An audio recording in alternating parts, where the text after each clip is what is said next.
मैं Punjabi University de Vice Chancellor Dr. Jasveer Singh ji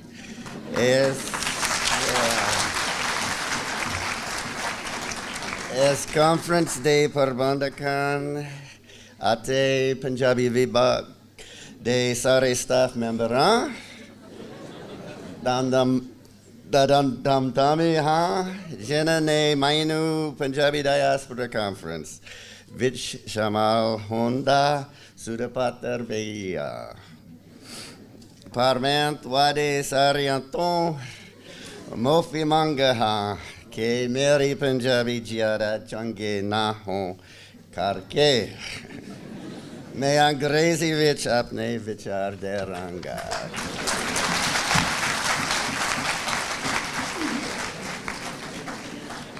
You're a very welcoming audience and very forgiving. Thank you. As a social anthropologist, rather than a Punjabi language and literature person, it's sort of humbling to be a participant in this conference. I do teach courses on migration and diaspora and globalization. And as has been mentioned, I've done research with Punjabi Sikh communities in North America and Southeast Asia and Australia over the last 40 years, is it already? So I'm happy to say a few words about the concept of diaspora, and then particularly about the concept of a Punjabi diaspora. So as we know, migration globally has been happening for eons, right? 50,000 years when people went out of Africa and began moving around the world. And of course, Punjab has been a crossroads for human migration for a long time, people coming and going through this area. But the term diaspora itself is rather recent in its formation, although the term, as you know, goes back to the Greek and means dispersion, right? So it's sort of, on its face, dispersion is a sort of neutral term. But of course, the classical diasporas, the Jewish diaspora, the African slave diaspora, the Armenian diaspora, were all caused by traumatic dispersions from a particular place, from a homeland to which they were unable to return. But in the 1980s, the term diaspora began to be extended to other people who had left a homeland but felt an emotional attachment to the place and a desire to stay connected. And thus, for example, the journal Diaspora, the international journal, came out in 1991.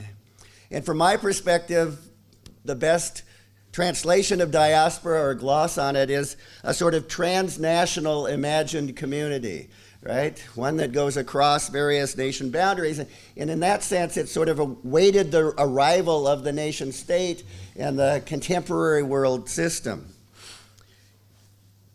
A diaspora has a collective identity, right? It has a name. It's a named diaspora, a Punjabi diaspora, a Sikh diaspora, a Jewish diaspora. So it has a name.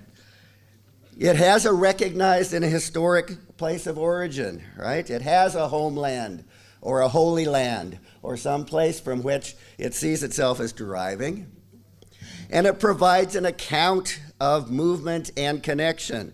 There's a narrative of belonging. And I think the concept of a narrative is particularly important, right? There's a story about what's connecting people, right?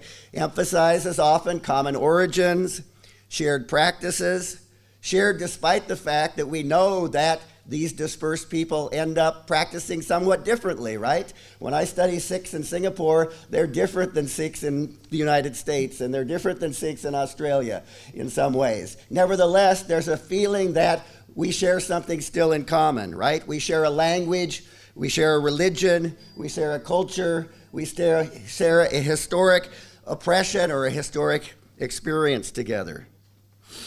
But note, and this is important, I think, simply the social fact of people being globally dispersed, that is, people going out from a place, does not a diaspora make, right? Rather, diasporas are a claim, right? They're an assertion. They're an assertion of community, of co-belonging, of a community of interest across time and space, right? So despite difference, there's a commonality. And that leads me to suggest that when one talks about diaspora, one always needs to ask, where, when, why, how, by whom are these claims being made, right? The diaspora isn't just a demographic fact of dispersion. It's a narrative, it's a claim, it's something that people have imaginatively created. And thus, literature, film, the things of this department are so crucial to building that narrative. Which brings me to my own experience.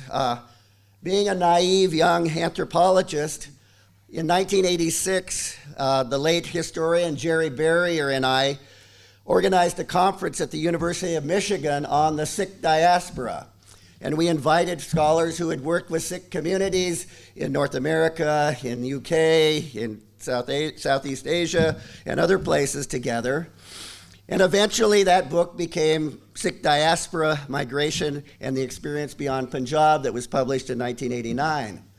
But at our conference and in that book, two of the historians involved, Karen Leonard, who worked on Punjabi communities in California, and Hugh MacLeod, who worked on Punjabi communities in New Zealand, said, why are we calling it a Sikh diaspora? They said at the time that we were working on talking about, this should be called a Punjabi diaspora.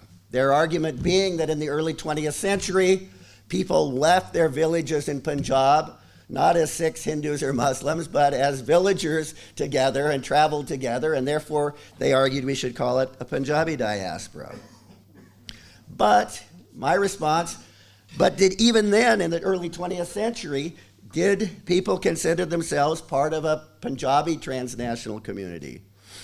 If they imagined themselves part of a community, was it with fellow Punjabis? Was it with fellow Sikhs? Was it with fellow Jats or Ramgarias or Malvais or Doabais? We don't know. That's the question. How did they imagine themselves? How did they imagine their connection back to the homeland? We know that the Gutterites were able to imagine themselves as part of Hindustan or Bharat or something like that, right?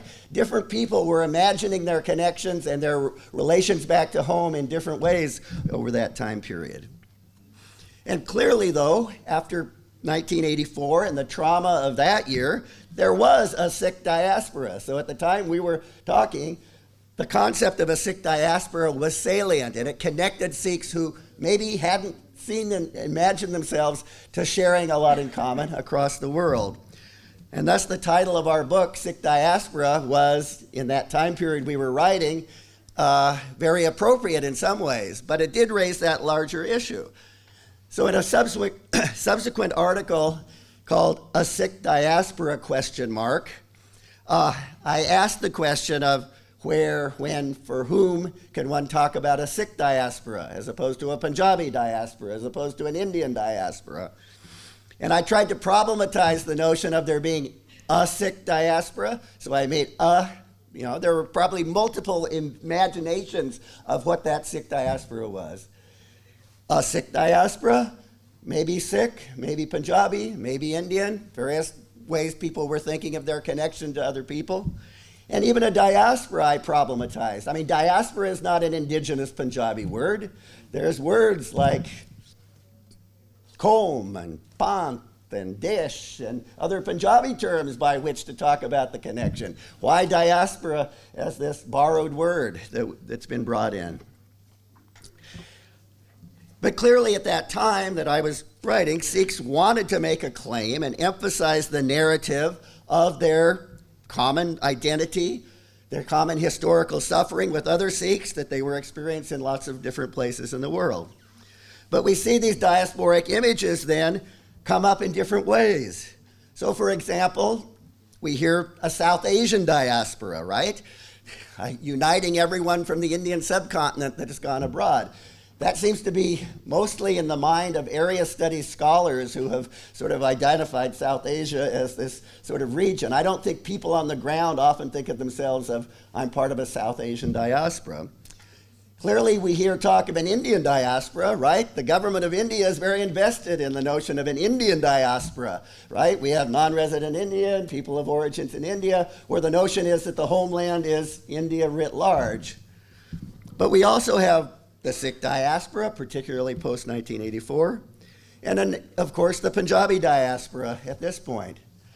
So in the book that Darshan Tatla and I did on Sikh diaspora philanthropy, one of the things that we tried to do was to say, are we going to talk about NRIs here, or are we talking about non-resident Punjabis? So Darshan, being a good Punjabi nationalist, insisted we're talking about people who were coming back to Punjab.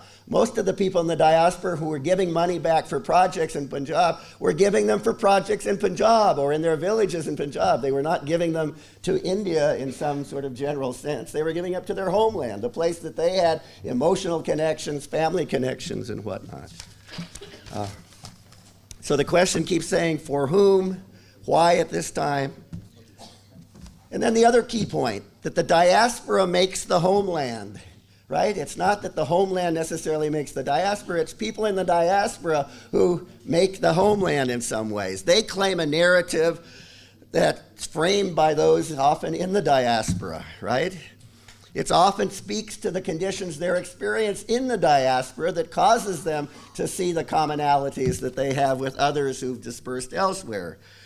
Certainly one could make that claim about the Sikh diaspora after 1984, and in fact Darshan Tatla's book, Sikh Diaspora, makes that case strongly, that it was the trauma of 1984 that called into, particularly in the diaspora, the notion that, yes, we are a community of interest across the world with an emotional reason to be concerned about what's happening back in the homeland.